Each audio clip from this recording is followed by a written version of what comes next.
Se Jesus dependesse de você para sustentar a sua obra, estava feio o negócio, né? Porque faz um tempo que você não dá dízimo, não entrega o seu dízimo, não é verdade? Ladrão você é. Cada mês que você não entregou o seu dízimo, você roubou de Deus.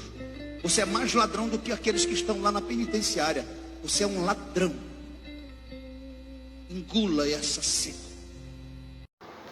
Não é ladrão, não. É porque às vezes as pessoas hoje estão com dificuldades até para colocar comida dentro de casa, né? Uma vez eu tinha uma prima, tenho, né? Só que na época estávamos fazendo orações na casa dela, né? Todas as sextas-feiras e levando a palavra. E fizemos no final até, né? Fizemos, graças a Deus, uma boa cesta básica. Isso aí já tem alguns anos, né? Foi em 2004. E ela parece que pagava R$ 900 de aluguel, né? Já tinha água e luz. E tinha que comer, tinha que comprar roupa, tinha que comprar produtos de limpeza, enfim.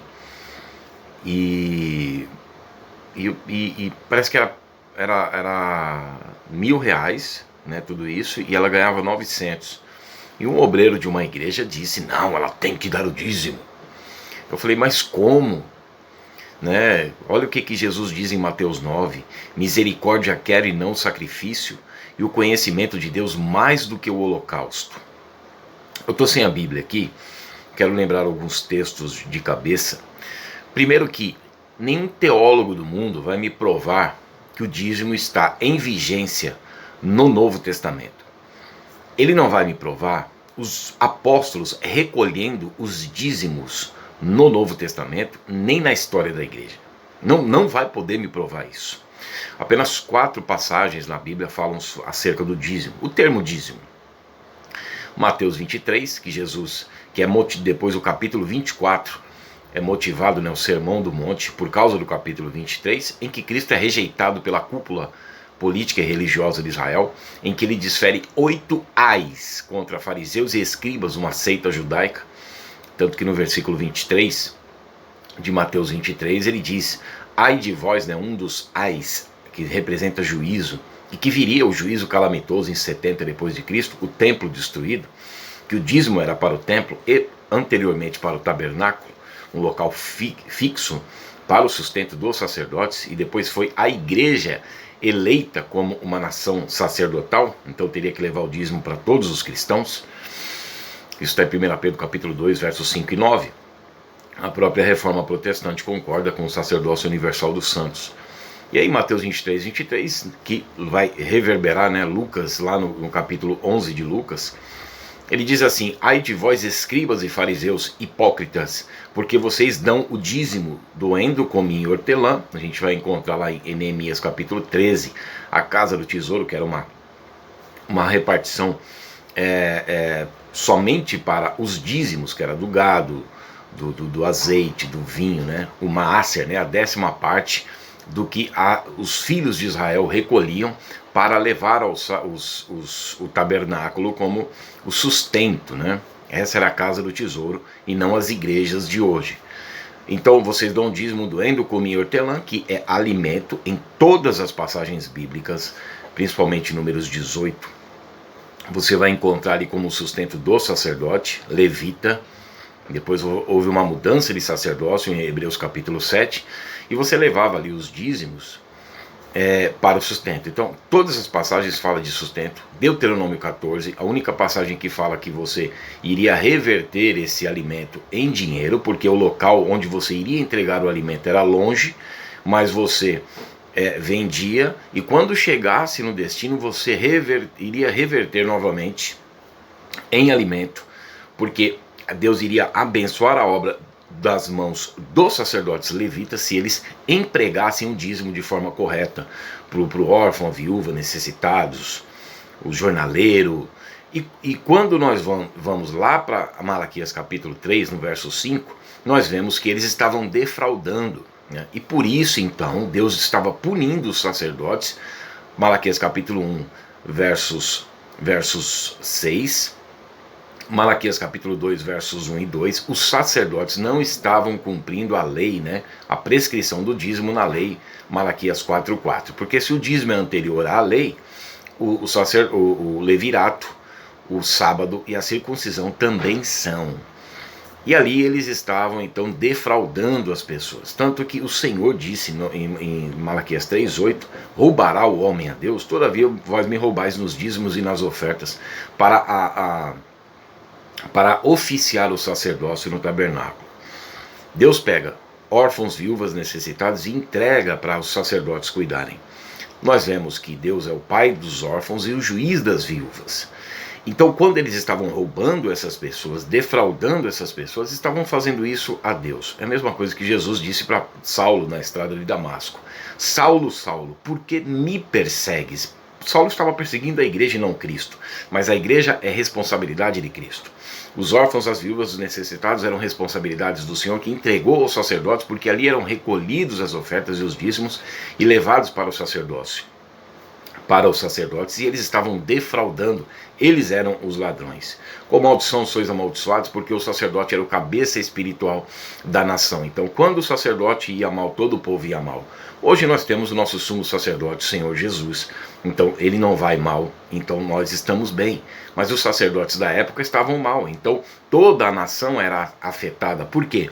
Porque Deus enviava o gafanhoto, que em Levítico 11 é um alimento, não é um demônio, para danificar as colheitas. Então, por causa do sacerdote, não eram recolhidos os dízimos, para não levar aos sacerdotes, porque os sacerdotes estavam defraudando o dízimo, e portanto o povo era afetado. Então a casa do tesouro era essa recâmara, essa câmara no local que Neemias 13 mostra, e que então eles não estavam cumprindo aquilo que era devido à lei, né? Que o dízimo foi introduzido na lei. Por isso que Deus disse, né? Por vossa causa eu repreenderei o devorador. Se vocês fazem prova de mim, lá em Deuteronômio 14, vocês lembram que eu prometi abençoar a obra das mãos de vocês. Façam prova de mim.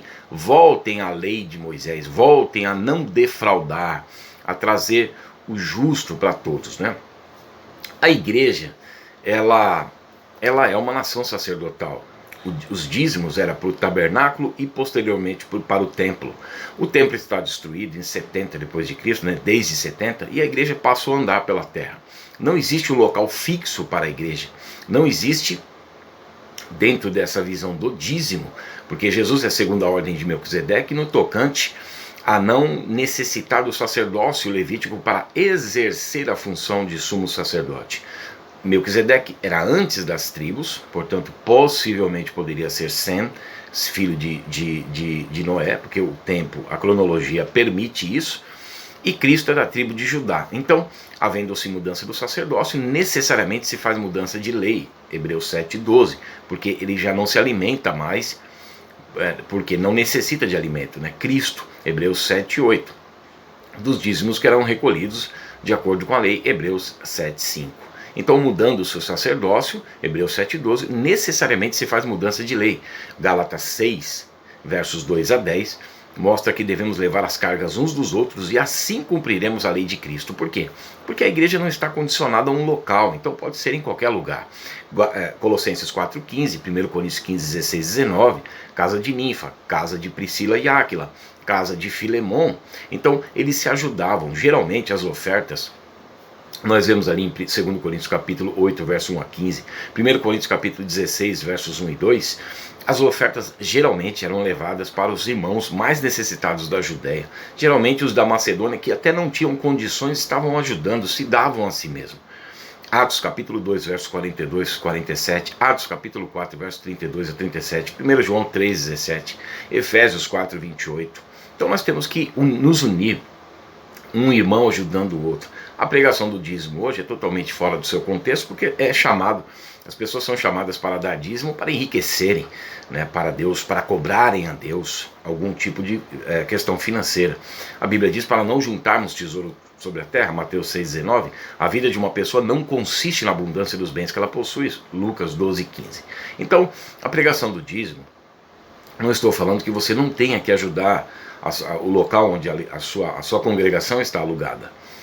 O que eu estou dizendo é que nós não podemos alterar os textos bíblicos, porque os fins não justificam os meios. Então, mas isso é para a obra de Deus, então você vai fazer algo errado para cumprir a obra de Deus aqui?